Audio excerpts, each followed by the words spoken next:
Kita panggilkan guru kita, Ustadz Habib Usman. Silakan Habib.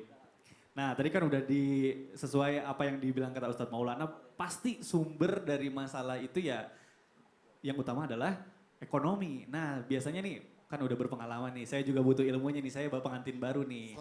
Selain ekonomi itu apa aja sih Habib? Silakan Habib.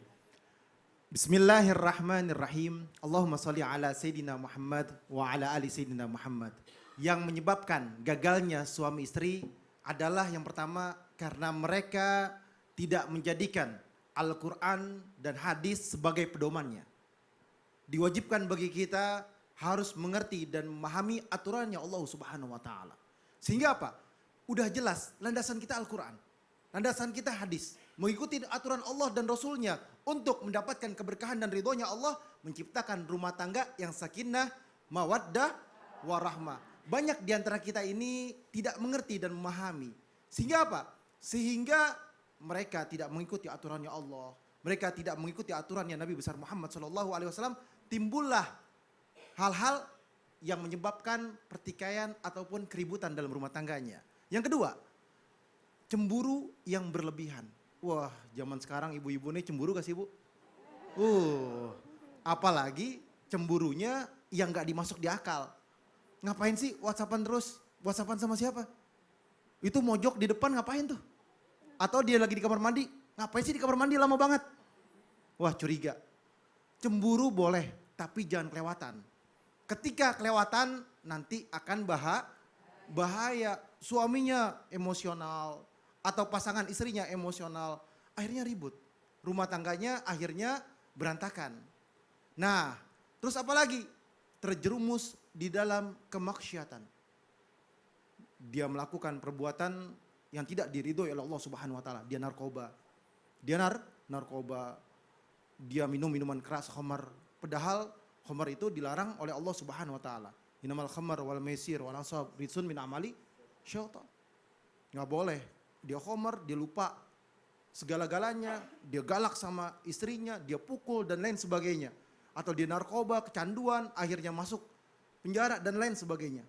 Jangan, summa na'udzu billah. Jangan sampai kita terjumus di dalam satu kemaksiatan. Sehingga apa? Menyebabkan rumah tangga kita berantakan. Apalagi ada ikut campurnya nih. Siapa yang ikut campur? Entah ibu atau bapaknya suami, entah ibu atau bapaknya istri. Akhirnya apa? Digangguin, digerecokin. Yang tadinya adem ayem, jadi ribut. Yang tadinya tenang, jadi berantakan. Karena apa? Karena faktor dari luar yang mempengaruhi rumah tangga tersebut. Terus apa lagi? Godaan Bu. Godaan bisa datang dari mana-mana.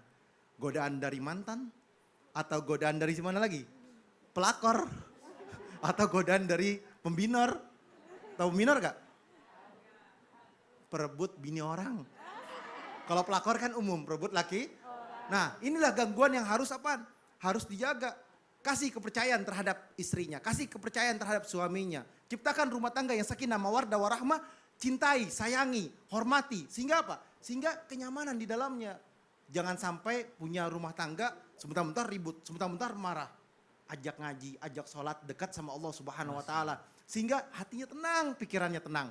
Itulah sakinah, ketenangan. Mawaddah, warahmah, kecintaan dan kasih sayang. Amin ya Rabbal. Amin ya Rabbal alamin. Jazakallah. Terima kasih Habib. Waduh, jadi ternyata bukan cuma ekonomi, banyak hal-hal juga yang harus diperhatikan dalam berkeluarga. Nah itu catatan buat saya nih, nanti saya bakal minta catatannya. Baik, selanjutnya kita akan membahas lebih dalam. Saya akan panggilkan dulu guru kita Ustadz Syam. Siap, yang belum ketemu tulang rusuknya. Tapi kan kalau ilmu masih banyak referensinya amin, insya Allah. Nah makanya nih saya mau tanya nih sama Ustadz Syam. Kan tadi udah diibaratkan kalau misalnya perempuan itu terbuat dari tulang rusuk yang bengkok. Yang paling bengkok malah. Yang paling bengkok. Kata baginda Nabi Muhammad SAW, yang bengkok, yang paling bengkok, yang paling keras. Nah betul, makanya nih kita sebagai laki-laki yang harus meluruskannya itu serba, aduh kalau misalnya terlalu di ini takut patah, tapi kalau didiemin juga takutnya makin bengkok. Nah itu menurut sudut pandang Islam gimana tuh caranya Ustadz? Silahkan.